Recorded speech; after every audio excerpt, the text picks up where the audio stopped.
Okay, welcome to the StageLeft podcast, lifting the veil on the music industry by telling the stories of those with a unique vantage point. This podcast exists to provide free educational content for young artists entering an increasingly complex industry by telling the stories of some of those behind the success. So go to thestageleftpodcast.com for all episodes featuring musicians who discuss in detail the recording, writing and performing processes of the likes of Elvis Presley, David Bowie, Michael Jackson, the Beatles, Fleetwood Mac, Nick Cave, Oasis, Morrissey, The Damned, the 1975, Jeff Lynne and Kraftwerk. Today we break ranks from usual session musicians and that focus as we're joined by Alex Moore, frontperson for The Lathums, who shot to success with their #1 debut album, How Beautiful Life Can Be, in 2021, and have sold out prestigious venues in both their hometown and beyond in recent times. And they're back with new material in 2025. Today we'll be comparing songwriting process for the upcoming album from previous, exploring how musicians are often introverts in an extrovert's world and how Alex navigates this as a frontperson, and also how to best compartmentalise friendships from work colleagues when touring as a tight-knit band. So it's a pleasure to say that our guest today on the StageLeft podcast is none other than Alex from The Lathums. Thanks for joining us today, Alex. How is it going? All good, thank you for having me, mate. Good stuff. It's going to be fun. So obviously you've got a new record coming out quite soon, in the next couple of months, as we record this, and we've heard a couple of kind of taster songs so far. And I'm really interested, when you sit down to write this album, how does it compare in regards to when you've written music in the past? You might not necessarily know that people are going to sing those songs back at you, but you're in this unique position now that whatever you write, before you start writing it, people are likely to sing back at you. So how does that impact your songwriting process? I think I try to maybe not imagine, but I don't let it go into my head that people will sing them. I imagine it as, obviously these songs people have never heard before, and obviously people have a very strong feeling towards us now, so obviously, like you said, people will like things, whatever we put out, obviously if it's not absolute trash, but I try and keep that out of my mind, and do it from something that I don't know if it's going to be good or not. I don't know if people are going to like it, so that's why I try and make it the best it can be, so that it's at the level where people will sing it back. It's not an expectation. I feel like it might make me complacent, that. Do you think there's any way, because so there's loads of musicians listening to this, and 99.999% of them won't have experienced writing a song knowing that, you know, that's what's going to happen. It doesn't matter what you put out, there's going to be a certain percentage of your listeners who are going to sing back at you. So it's kind of a really interesting thing to lean into. Do you think it kind of osmoses into you a little bit, knowing that, okay, we're playing this certain size venue, or we're playing an outdoor gig in the summer, and we need to kind of make sure that it works in that environment? Or is it something you just completely compartmentalise and keep separate? Yeah, I think a lot of things I keep separate, because at the end of the day, a good song is a good song, whether it's underground or if it's in a big outdoor venue or if it's in front of 3 people or 3,000 people. A good song is a good song. I think that's the most important thing. I think it probably will help people, other songwriters, that especially if you come like off the back of a tour or something like that and the energy's really up, you will write energetic songs that will fit those kind of places. But yeah, I try to keep things as separate as possible, so that, like I say, I don't get complacent and I don't think too much of myself or the band. And at what point when you're writing, so can I ask how many songs you wrote for this album that, you know, were kind of trialled out or demoed? And how many are going to be on the album? Oh God, that's quite a scary thing to think about. There was, towards the end of the demo sessions, I'd say there was like 40-ish songs. Nice. And that's just a drop in the ocean. That, unfortunately, it's there's so many things knocking about all the time, because like I started really focusing on writing when I was about 16, and I've just not stopped since then. It's just been every day, write something down, or play something, just have something every day so that I can either go back to it or it'll spur a song on then and there. Um, yeah, it's it's it's a good problem, but it is a problem. How many songs are circling around all the time? And so, how do you then decide which are going to be? Is it democratic? Is it, with a producer? Is it because it fits a certain vibe that you want for this particular record? So that decision making process, because we've seen so many bands, almost waste away great songs as B-sides that don't get heard so much, right? And that can happen, and continues to happen to this day. So I'm so fascinated. Like, what is your decision making process? How do you whittle that down from 40 to, I don't know, 11 or 12 tracks? It's a painstaking process, I must admit, and a very good point of you saying bands just waste amazing songs on B-sides, but I think there's two sides of that where it's a testament to the artist or the band. If they've got that many good songs that they can't fit them all on, they have to be B-sides, and I think it's a good indication of, like for instance, Oasis, some of them B-sides, I hope I don't get shot for this, but some of them B-sides are better than some of the actual album tracks, I think. And it must be a horrible feeling, and I imagine other musicians have gone through it as well. So how do you then decide? Because it's interesting you bring up Oasis there. So most listeners will know this, but so songs like The Master Plan, Acquiesce, there's so many. In fact, The Master Plan is probably my top 2 or 3 songs of all time, and that was a B-side. But Noel has said in the past, he thought, it'd be a shame that we can kind of hold those back for like later albums, because I was in this kind of songwriting peak. But it was just something that I wrote at the time, and we needed to put some B-sides out. So do you ever think, actually, there's a folder on my laptop or on my phone which is like, let's keep that for album 5, 6, 7, or should we use it now? Like, how do you decide what is going to be used now, whether it's a B-side or not, and what you're going to save for later? Honestly, I think it's the ones that are at the forefront of my mind and the band's mind at the time, because I mean, there was songs that, like I said, through all the demo sessions, that we was building up this portfolio of tracks more than we needed to like you say, whittle down and pick the best. We could be on the last day of recording and I come in and I say, lads, I've got a new song here that I think really needs to go on this album, because it could knock this song off the album, it could knock this song off, and then it's almost a bit of democracy, because some people get really attached to certain songs, and then once it's there, it's really hard to revert back and kind of change it. I think it's just a lot of working out and getting everybody's opinion and trying finding something that suits everybody, because it is really hard. Everybody, the beauty of music is it's very different, it's very individual to everybody. So one song that I might think has to be on the album that I think would go really, really far, the other lads might not like that song, and then that kind of makes you think, well, what demographic is this song for? And it's just, it is a process where you have to be really open-minded and not to, unless you truly believe in something to the point where it won't feel right if it's not there. I think just keeping an open mind on things, and there's probably many songs that could have replaced a lot of tracks on this new album, but they just weren't at the forefront. They're tucked away in a notebook in my drawer, gathering dust, that in a couple of years, when the music started to dry up, I can go back to them.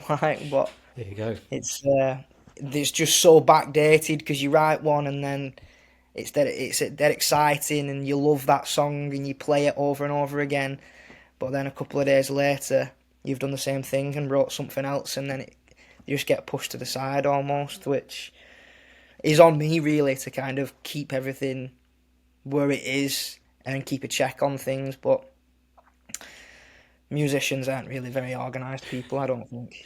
Well, you touched upon something I think so interesting in the music industry and emerging artists listening to this, which is around decision making within a democracy, within a band. And if we don't get this right, you're just going to end up with loads of great bands split up, and great art not being like heard. Just think, it's such an important thing. So do you ever delegate the decision making to like an outsider to go, look, we as a group, we just can't decide on this, to give it to a producer or a trusted person? Or does it, and who holds the weight within that decision making if it is just the group of you?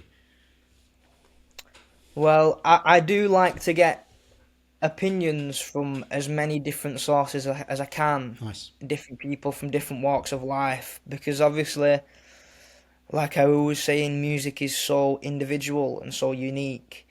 It's good to get one specific song and one sonic and see what multiple different people think of it, not just a young working class lad, because that's what all four of us are. We're nothing else. So like asking like John Kettle, who produced our album, he's from a different, although he's a musician at heart, he's from a different walk of life, from a different time. Friends and family and stuff like that, everybody's got a different perception. But ultimately, at the end of the day, it is only up to us four as the people that are putting this music out. And I don't think my ego could take somebody else choosing for us. I feel like I'd have to have kind of my own check on it first. But I do like getting people's true opinions first beforehand, like just to vet it, really, just to make sure we've got what we think we've got. I think that's a really good bit of advice and a great idea. And that brings me on to, obviously, you as a dynamic of the band. Is it right that you met in not only like a music college or uni, but like you were kind of lumped together and told like play some stuff by a tutor, and you've basically stayed the same since then? Have I got that right? Pretty much, yeah. Because the reason I asked that is because I'm actually a songwriter, and I actually had exactly the same experience, right? And the irony of this, and the guy who was to my right, who we just lumped in together, it was randomly selected, guy to my right like sang at my wedding like years ago. Eventually, as a result, I'm singing at a guy's wedding who's like two along, and then the guy who's the drummer, ironically, his surname was Latham, or he actually pronounced it Latham. His name's Matty Latham, right? And it's just like, what are the odds on just like people being put together and the music, and we were told to play Stand By Me by Benny King, and it was like, okay, well, G minor CD, let's just play that round and round and round.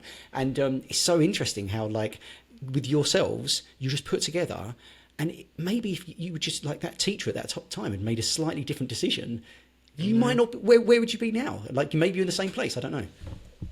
No, I don't think we'd be in the same place. I think because my vision was always, I never expected to be in a band or anything like that. Mine was just purely singer-songwriting. That's what I grew up on, and that's what I was inspired by.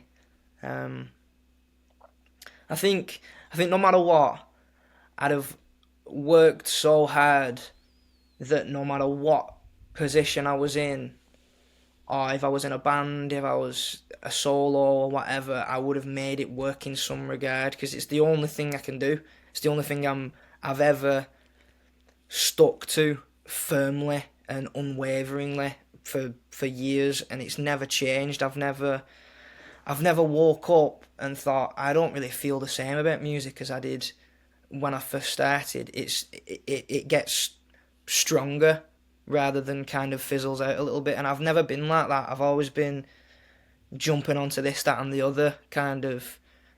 I like woodwork, and then I don't like woodwork anymore. I like leather, and then, like just jumping from one thing to another. I started cadets. I absolutely loved the cadets, and then a couple of months later I was like, I'm not really that into the cadets, but the music is the only thing that I've ever really, really stuck to. I think it's just, I think some people are born to do certain things, whatever that might be. And I think mine is music. I think that's what I was supposed to do. Yeah, man, you're living the dream, man, and that's an amazing outcome of just that little decision that was made by that tutor or whoever it was to put you together. Yeah. And it just blows my mind. One question I'd really like to explore with you is that we speak to a lot of musicians on this podcast, obviously, and I would say the vast majority of them would describe themselves as introverts, but they are in this extrovert world where they're like on a stage and they're having to perform, and they almost feel like they have to become a different person.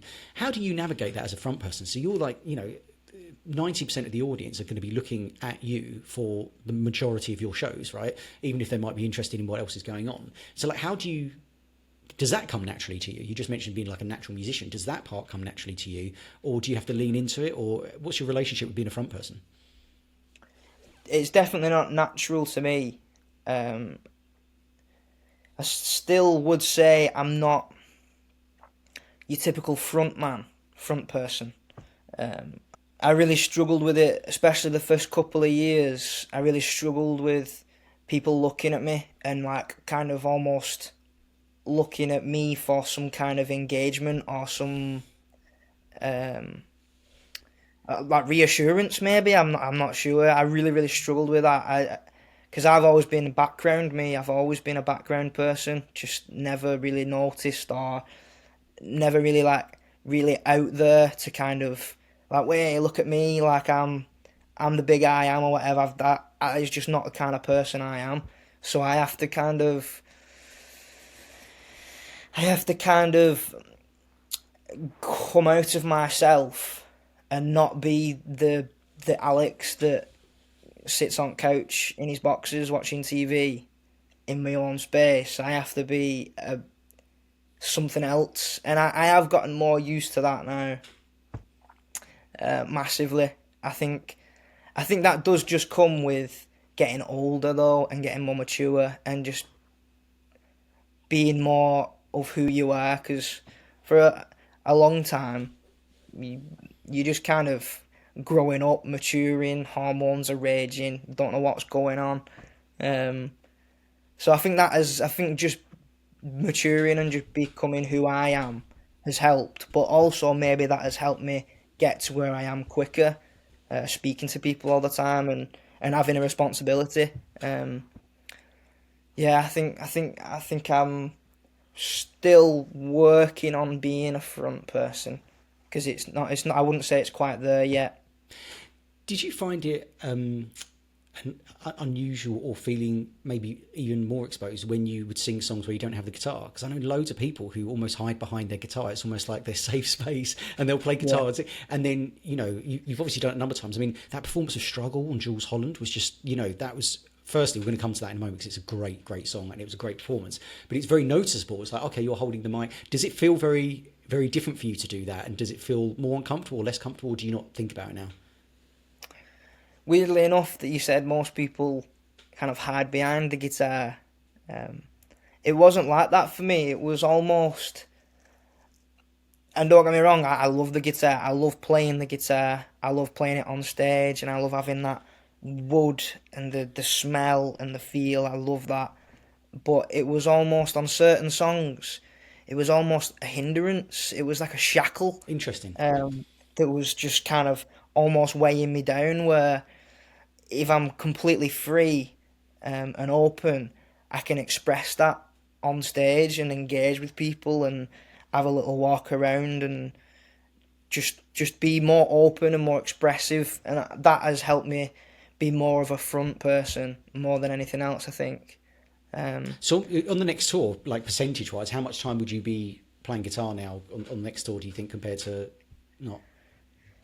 Well, it's hard, because I'd say this album, more so than any, is any of ours. I mean, I feel like I've really stepped up in terms of actually playing a real part, instead of just A minor CG. I'm playing something that is part of the sonic, and I find that really, really fun. The John Kettle, again, who produced us, he's like a rhythm guru. It's crazy. You know how people are amazing at lead? He's amazing at rhythm, and I was just picking his brain, watching him, what he was doing, and just feel like I've improved musicianship because of watching him and how he approaches a track rhythmically, whether that's electric or acoustic. So I would really, really like to embrace that and build that up, but I've obviously got to work on the front side of it. So I think it'll be a good mixture. I think it's maybe as and when. Maybe I'll figure it out as the tour goes on, whether I need to be on the guitar for this song and then be off for this. And then I think stuff like Struggle and songs like that, they are better when I'm not shackled, when I can just be very open and free. But maybe 50-50 for the first couple of shows, I'd say. 50-50 and then build it up from there and work it out. But I love both aspects is the only problem. Yeah, nice. It's interesting you talked about John Kettle and his rhythm playing. What advice would you give to artists who are they're writing songs at the moment, they're playing gigs, but it's just them, and at some point their little bubble of 4 or 5 is going to expand, and they're going to have to make decisions about who they work with, and that could be the social media person, it could be their manager, it could be the tour manager, it could be what producer they use. What, from your advice, has worked in regards to how to navigate that when they might just not have any idea as to who to trust and who to work with? Like, what's your decision making as a 4 around that? Well, I think if a group or an artist is at that point, I think first of all, be proud of yourself to get to that point, because that is probably the hardest bit, pushing through that. Because when we was playing pubs and stuff, even though there was nobody there watching us, I was nervous. I was scared. Because again, not that outgoing person that's used to kind of being around people. So I would say be happy with that. But there's a fine line between somebody who's amazing at the job, someone who lacks that personability. And although you need somebody who will do the best for you and do the best job for you and genuinely care whether they're putting everything into it, but at the same time, you've got to trust these people, because tour managers, like session musicians, crew, social media people, all that, you work with them constantly. You're there. You have to speak to these people all the time, and if you've not got a good relationship with them, it can start making you think, I hate this. I hate all this other side of it. I just want to play my music and I want to write songs. I don't want to deal with all that. I think that is where we've been really lucky. We've always had really good people looking after us. People that you can trust, and you can ring them up at 1 a.m. with a problem or whatever the case may be. I think that's the main thing. You got to have somebody you can trust and who will do a good job, but somebody who genuinely cares about your project and you can see that they genuinely care. I think that's very important. And it sounds like you've got a lot of great people around you. What about the relationship with the band as a dynamic? So we kind of touched upon this a little bit, but how do you compartmentalise that friendship? So, your workmates, essentially, your friends, but also you're living the dream at the same time. And I'd imagine none of you ever want to kind of lose that. So how do you separate those things? It must be really hard to do. I don't know if you can. I don't know if you can separate. Some people might have nailed it and figured it out. But for me, it's changed. In the beginning, it was friends first, and then it was work. But as I've gotten older and I realised the importance of this, for me, it should be work first, and friends doesn't come into it, because you're all striving for the same goal here, and you don't want to be worrying if you're not upsetting anybody, because you got to look after each other and you got to care about each other, and if you do care, then you won't upset people. But it's not about what I want. It's not about what the lads want. It's about what is the right thing to do here. What's the most important thing, and that is usually looking out for the band, not individual. And I think if you do care about each other and you're all working to the same goal, you don't have to worry about the friendship, because that is strong. That is why we're together. That's why we decide to wake up in the morning and go to a freezing cold unit in the middle of winter to be together and write songs and create and craft the set so that we can go to work and we've always got that livelihood. I think communication's a big thing, especially with lads. Like, communication is just not a thing that many lads understand at all, for some reason. But I think communication, speaking how you feel and voicing concerns and stuff like that, and then you don't have to worry about, are we going to keep this friendship, because it's already being maintained, if you know what I mean. But yeah, especially for me, I know how important this is, and you only get one shot at it, really, and it's all we've got going for us as people. That is all we've got going for us. I have no other skills in terms of getting a trade or working like a normal job in an office or whatever. I don't have those capabilities. I think you probably do, but you're just not interested in them, which is fine as well. Like, and I'm not saying you should ever get a fucking office job, like, at all, but like, you're quite self-deprecating about that. But I'm sure you could do that. But I get that the fact that the fear that you might not have those skills drives you to go, okay, this is the North Star, like, this is what we're doing, and this is our commitment to it, and therefore the friendship becomes a secondary priority to what you're doing. So, like, can I ask, what is the North Star? So, like, is it to be in the band in 10 years' time? Is it to be in the band in 30 years' time? Is it to play a certain venue? Is it to sell a certain amount of records? Like, for you, what is that North Star? I suppose it's always been the same. Like, I kind of started this out of necessity. Yeah. I wanted to look after my family and provide, and I felt like I was the person in my family to do that, to step up, and that's never changed. That has always been the same.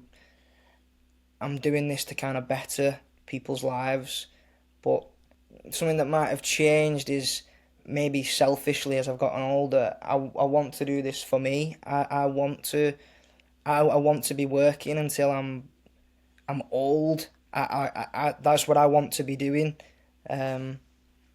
And that is the only way I can do that, is by working hard and keeping at it and never take nothing for granted, because it's very easy to do that in this position. And just enjoy my life, just enjoy it, just enjoy experiencing things and doing things that I would never have been able to do if I didn't have this amazing opportunity of songwriting and being able to sing it. What's the most enjoyable thing and the least enjoyable thing about your job? The most enjoyable thing is I don't live to anybody's constraints. I'm my own boss, and I'm, even though I have to act in a certain process to deliver things, to deliver music, to deliver tours, to deliver merch, all these kind of different things, I still am working on my time constraints, because all them things benefit me. Going on tour benefits me. That, I'd say that is the best thing, where I don't answer to anybody, apart from the tax man. Yeah, obviously. All got to do that. And that's probably that probably takes us on to the worst thing about the job.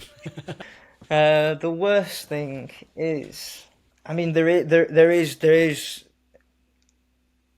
nothing to complain about at all. I have no complaints, and maybe that is the worst thing about it, the fact that I don't have that purpose in terms of, like, you can help people, like, mentally and spiritually with music, but you can't help people physically with being a musician, if you know what I mean. Like, I don't have skills that I feel like people should have. Whatever that might be, if it's putting up a fence or fixing your mum's radiator or what, anything like that. I feel like I've missed out on all that, and I don't have that kind of purpose in that regard, which is something I need to work on. Really, it's not anything, but I do have the time to do it, I suppose. Mate, I'm not a front man of a really cool band, and I can't do that shit either as well. So don't worry about it too much. I'll just kicking the can down the road. It's like, oh yeah, I'll learn how to do that. Like, sat here with like a load of like poor electrics and this like little light I've got here, just as long as I haven't got around to do it yet. So don't worry, don't beat yourself up about that too much. That's so interesting. When it comes to lyrics, this is an interesting topic. How do you think your lyric writing process, so not the lyrics themselves, but the process of writing lyrics, differs today than when you wrote your first song? I mean, physically, it's changed from like 100% notepad and pen to now, because we are in the digital age, and I'm kind of getting there. Obviously, it's not a great start with me trying to connect to this. But for listeners' benefit, it took 25 minutes for us to get this call working, so we got there at the end. My bad. Like physically, I've started using like a voice memo, voice recorder. That's very, very beneficial because my brain works faster than my hands, and I can't write at the same rate as I'm thinking. So I just pop the little record on and then hash away, and that helps a lot. But the actual process, I think obviously in the beginnings I wasn't moving about as much as I do now, kind of here, there and everywhere now, and whereas I had my own little space at home where I'd sit for hours on end and not leave until I've wrote something worthwhile. That was the process, but now it just, for the past couple of years now, it's just as and when I could be driving somewhere, and I just get like a melody or a couple of words, and then I'll just sit on it for a while and just think about it, and then when I get a chance to get a guitar or something, I'll start using it then, or it's always just random. It's just whenever the moment strikes me. It's just a thought or a feeling. There almost isn't a process. Yeah. It is just, I don't choose. I always say that I don't choose. The music chooses the people. All the people that have wrote amazing songs, they've been given, they've been gifted that knowledge from something or somewhere. I don't think we choose, because how could a mere mortal choose to write a song that will connect with millions, if not billions of people? I can't fathom that. It's so interesting. There's a legend in of Wigan Way. So obviously you guys are the legends of Wigan Way, but a friend of mine, he was actually, you may have heard of him or may not have heard of him. His name's David Clark, and he is England's leading goal scorer in football of all time, because he scored 128 goals for England's blind team, so he has sight loss. And then he was the person who brought in the torch at the Paralympics opening ceremony, and he is now the CEO of the Great British Paralympic Association. He's from Wigan, and he was really excited the other day when I said that I was going to be interviewing you. And thankfully, he was one who sent a voice note to say it's Lathums, not Lathums, right? So that's how I got it right as a softie southerner. And Nice. He was talking about two venues that says Robin Park and Haigh Hall. Have I got that right? Or Haigh Hall, like two venues in Wigan. You've played Robin Park so far, is that right?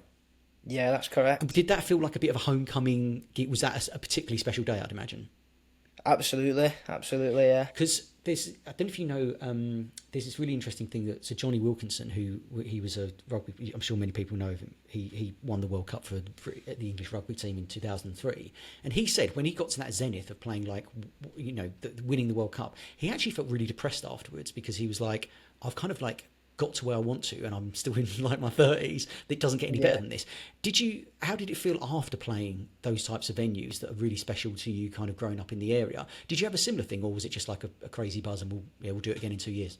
I think that is the beauty of it. Obviously, sports, you kind of get to a certain point where you can't kind of compete with the younger ones coming up. But with music, you mature, and it's like a fine wine, isn't it? You like some musicians just get better and better and better as the years go by. I think that is it's almost when you've done something, you're looking at the next step, you're looking at the next progression that you can get to. That, don't get me wrong, you celebrate and you have a good time. You have to celebrate all the victories you get, but it kind of just, I don't know how it is with other people, but it spurs me on to whatever we've just done. How can we improve that? How can we take it further? And that's a good thing about music. You don't really need to run very fast or be very strong or whatever. You just gotta be a musician. So if you think about external validation versus internal validation when it comes to musicianship, right? So external validation is you play songs and people give you that external kind of like sing along or cheering or that love, versus like internal validation, which is I don't care what other people think as long as it satisfies me, that makes me happiest. Where are you on that journey? Because we all differ from those. We all kind of walk that line and tread that tightrope and kind of move between those two places at different points in our career. Where are you? Where were you at the beginning, and where are you now in regards to external validation versus internal validation? I suppose it might come back from me as a person, kind of being that introvert and not really being in the limelight of anything. I've never, I've never bothered. I'm never bothered about what people think or what. Like, I don't need validation. I've never needed that. I'm just not a person that responds well to it, but it doesn't do anything for me. I like a pat on the back and said, "Well done, lad." I appreciate stuff like that, but as a wider thing, I've never. I just it's just nice looking out and people are smiling and laughing and singing and enjoying themselves, and like whoever they're with, they'll like look at and give a big smile. And you can tell that they're sharing a moment. But no, it's more so just it's a proud feeling that people would sing back and would enjoy these things, and you can kind of have that moment with them as well. But the verses thing that you said, I do totally get that actually, because when I'm singing, I'm just thinking about hitting the right notes, and like what do those words mean? So yeah, I totally get that. But in terms of like that validation, I don't really think I need that, me. And I think that's where true art can be really made, is where you don't care about what other people think. Like that is such a great mindset to be in. Has there never been a time where you've been playing a gig though, and you're like, there's someone in the crowd that I want them to think this is good, right? So it could be a family member, it could be someone you're dating, it could be like, oh, so-and-so side stage watching us who was also on the bill. Like, has that ever happened and got into your head? It's not got into my head. But my girlfriend who I'm with now, Poppy, I met her through music, and I wanted her to be looking at me when I was saying certain things, and yeah, I don't think I got into my own head. I think it made me a bit, like, spurred me on a little bit to be a bit more charismatic on stage, maybe, or be a bit more open and fluid with myself, rather than kind of being stiff and rigid and within myself. So yeah, I think that has happened, but in a good way, I suppose. I haven't done what you do for a long time, and certainly not to the level you are, but I remember spending so much of my time thinking, a disproportionate amount of my time thinking, what am I going to say between songs, right? So like not the actual art itself, and also like a disproportionate amount of time on like deciding set lists. Like it was absolutely ridiculous, man. It's just like, how do you decide set lists these days? Like, because you've now got quite a back catalogue of work, you're really prolific, and by that I mean that you put out so much good stuff that it isn't immediately obvious that you go, okay, well, let's not do that stuff. So like, how are you deciding your set list for the upcoming tour? Oh, the first step is fetal position. Second step is cry for at least 25 minutes.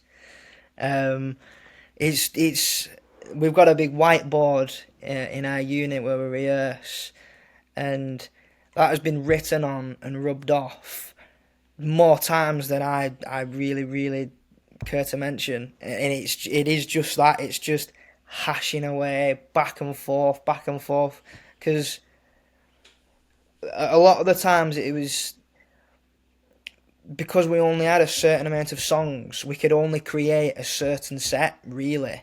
But obviously, adding this third album has helped massively because we can craft completely different sets that people will know. Because we could have done all sorts of different sets, but if we're playing songs that aren't released and nobody knows, not that much point because people can't enjoy it as much.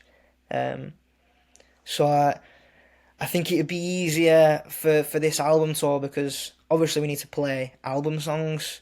So that's just a given, and then work fan favourites in, stuff that people enjoy, because even some songs that have got massive streams and massive attentions digitally, they might not translate live, and that's something that we've navigated the past couple of years. But a lot of back and forth, a lot of questioning things. Does this go with this? Is there too many similar keys here? All different kinds of factors. That is where the fetal position comes in. When you've gone so far, you just have to give it a little minute and play the set for a bit and feel it. And if anything feels weird, talk about it. Fetal position, cry, and then carry on. Nice. And I'm guessing a part of that decision-making process is where some of the new songs are going to land. So we've heard a few songs already. I mentioned at the beginning, Stellar Cast. Man, that's got to be in the set list. That is an absolute banger. Tell us about. Actually, maybe a good question is what's a song you're most looking forward to other people hearing, given the album hasn't been fully released yet? So what's one that you're thinking that hasn't been released yet? Oh, I can't wait for people to hear that. Do you want me to read out what the songs are in case you forgot? So, leave No Stone Unturned, Reflections of Lessons Left, Heartbreaker, Dynamite, Unrequited Love, Until Our Bitter End, Knocking at Your Door, The Jester, Surrounded by Beauty. I'm really looking forward to playing Long Shadows, and seeing how a person reacts off of that. We've never had that audience thing with that song. I'm really excited to see about how people feel after they've heard that song live. I'm excited to play it as well. I'm excited to sing it. And maybe, Leave No Stone Unturned. That's a very different song that I would usually it's very low vocally.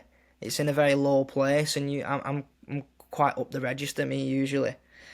But it feels very low to sing that, and I enjoy it. It's a bit dark, bit cool, bit sauntery. So that's going to be an interesting one to see where it lands in the set list, given that if it's quite difficult to sing because it's so low and it's different in the register, it's like, do we open with it, get out of the way, or do we like wait till my voice is warmed up? It's that type of decision, isn't it? Yeah. Okay. We'll begin to wrap up in a minute. My question for you is, what change do you think is needed in the music industry? So if I gave you you were president of the music industry for one day and you could make as many laws as you wanted to, what's the first one you make?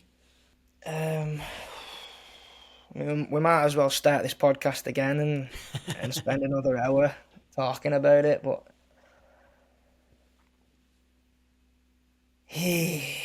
that is so hard because I know if I give 1 point, I'll kick myself and think, definitely should have said that instead.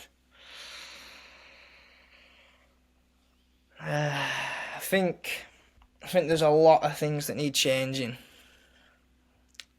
but I think the most important thing is making sure artists are looked after, but not the 1 percentile, the people that are on the ground and don't have that kind of infrastructure that many people have. I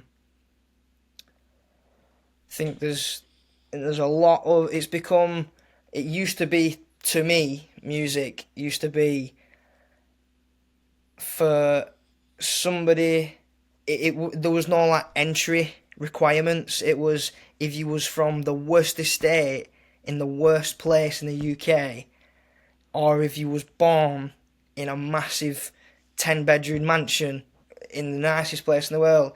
That doesn't matter, because if you've got a gift, if you've got a musical gift, you can show that to people, and it doesn't matter what you are or where you was from or whatever.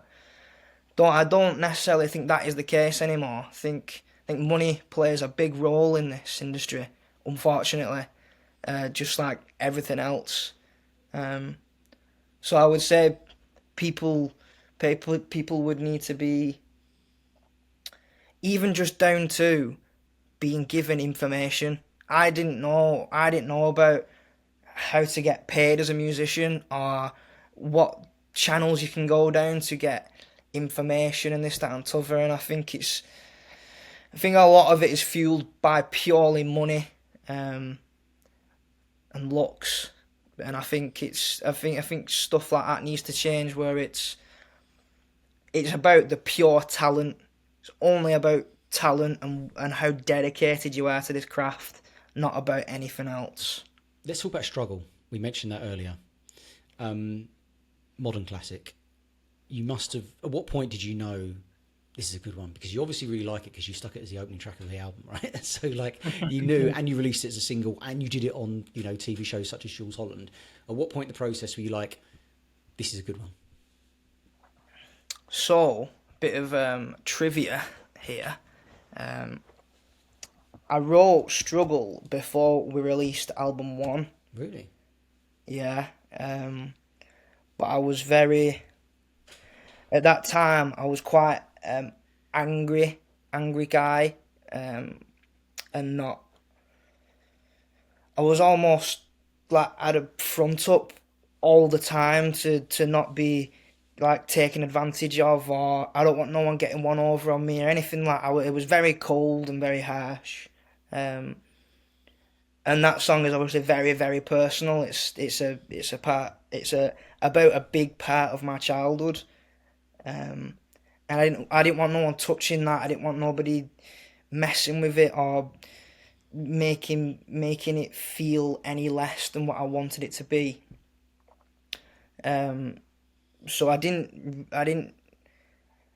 promote it to anybody that much. I showed the lads, and I imagine I would have showed like whoever was working with us at that time. But I wasn't like, this song has to be on this album. Maybe if it was, it might have gone down better, or it might not have been as good as it being on the next album. But I think whatever has happened for a reason. It's happened at that time specifically, and I knew, even if it wasn't going to be the biggest song in the world, I knew that it would at least help some people out there that know what it's like. Because obviously, until you experience something, you never know what it's like, and you can't speak to nobody about it, because luckily not many people understand loss.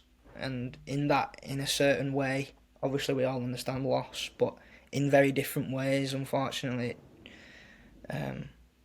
Especially when you're a younger person, they're your like formative years, and when stuff is affecting that, it has an impact of who you are and what you are now. Like I act a certain way, and I am a certain way because of I'm not. It doesn't define me. That doesn't define me what has happened, but it is part of you and part of who you are, unfortunately. So I didn't want anybody taking that away from me or messing about with it. But and as I've got older and wiser, I understand that it's an important thing, that it's important to share these things and talk about them and maybe help somebody else, because if you don't say anything, you don't do anything about it, nobody will know. Yeah. Thanks for that, mate. That's really beautiful. And, you know, the performance you give of that when you do it live, it feels like you go back to a place that's really important to you, and that is definitely communicates to the audiences. So a really cool thing that you guys are involved with is a Chance to See fund. Tell us a bit about that. So we set it up as a very small thing to begin. It's just in the Wigan area for our young folk. We raise money through concerts and other things. We worked in conjunction with Curious Minds, which has helped us a lot through it all. Wigan Council have got on board, which has been great. And it's just to get instruments into young people's hands, get them into safe spaces where they can get information from people, or just kind of have a little bit of time and a little space to figure out, because you don't know what you want to do at that age. So it's just a place to get kids into something fun outside of school hours or whatever the case may be, so that they've got somewhere to be. And we have helped a few children now. I've heard children with drum kits and stuff like that, which is amazing to think that we're helping provide something like that in our hometown where we could have benefited from it. So it's good to really champion it, to kind of build it up as far as we can. Hopefully it's not just kids in Wigan, it's kids all over the country, and obviously it must be a massive help, this platform that you do for young aspiring musicians, being able to listen to things and to people that they'll respect or be inspired by, and I think it fits quite well. I think it's a good thing. It's the future, innit? Like, that they are the future.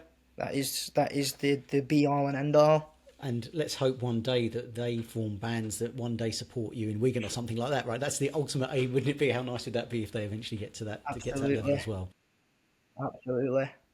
Listen, I want to thank you for your time, your wisdom, your kind of vulnerability as well, and your honesty about your processes. You're changing people's lives for the better, because, you know, there's so many musicians out there who really, really love what you do, and also just fans who aren't musicians as well.